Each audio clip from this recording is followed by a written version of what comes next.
Hi everyone, I'm going to show you today how to make some really tasty banana bread. This is a recipe that I always make whenever I have some ripe bananas lying around my house. So we're going to hop right in to how to make it. Before you start, you want to make sure that you turn on your oven to 350 degrees and that you grease a loaf pan with your grease of choice. So to start, you're going to need 2 ripe bananas. After I've put my 2 bananas in here, we're going to mash it up with a potato masher, just until you've broken it up and smushed it a little bit. You can also do this with a fork if you don't have a potato masher. Next, we're going to crack in 1 egg. If you want to crack it into a separate bowl and then pour it in, that might be a good idea. I just crack it in. When you crack an egg, you crack a few times around the outside of the egg, and then wherever it's really cracked, you can normally split it apart, and that's how you get a good easy crack. Next, we're going to put in 1/2 cup of light brown sugar. So I have my cup here, and I'm actually going to get a spoon out, because when you use brown sugar, you want to make sure that you pack it in. So I'm going to use a spoon to make sure it's pressed really firmly into the measuring cup.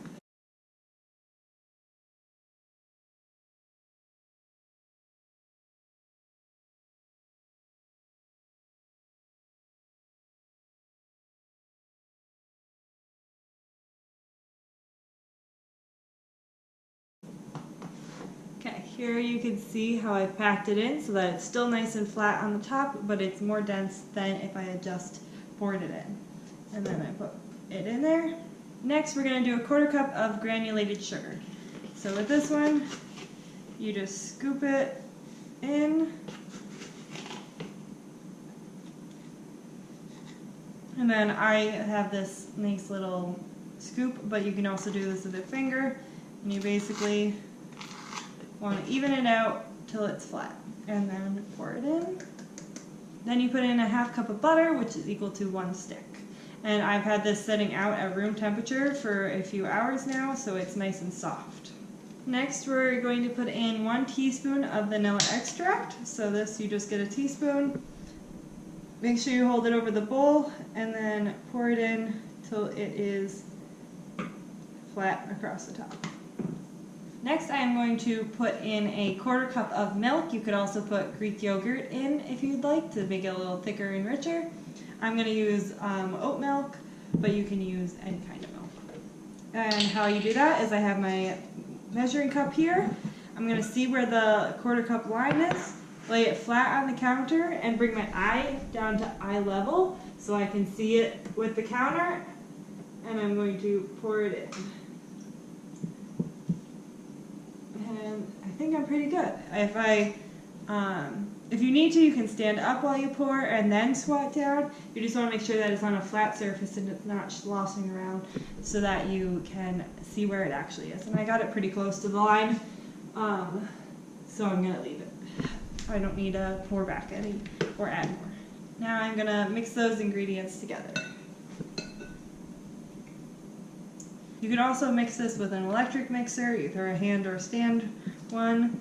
Once that's all mixed together, it might still look a little chunky, but once we add in the dry ingredients, it will smooth out and become a really nice batter. Next, I'm going to add in 1 cup of flour, but I'm going to do it in 2 1/2 cups because I've already gotten this measuring cup dirty.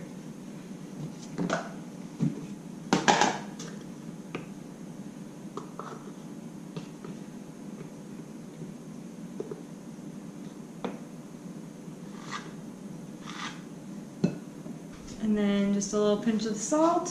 So I pour a little bit in my hand, and then take a pinch of it and pour it over.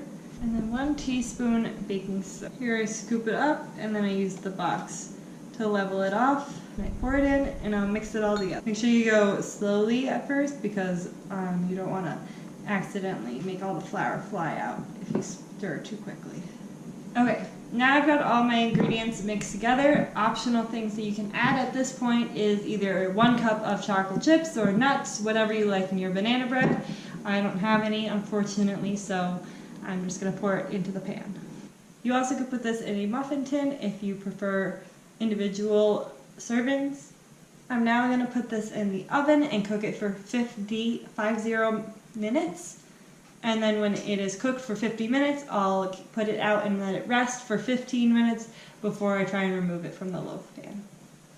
While I'm waiting to cook, I'm going to make sure I wash all the dishes and clean up all the ingredients that I took out and make sure the kitchen was just as nice as when I found it. And here's my completed loaf of banana bread. I let it cool for a little bit and I took it out of the pan, and I'm going to wrap it up in foil. That's how I normally store it overnight. I hope you make this banana bread and enjoy it for breakfast one day this week. It's a really easy recipe you can make whenever you have some extra bananas lying around your house. Enjoy!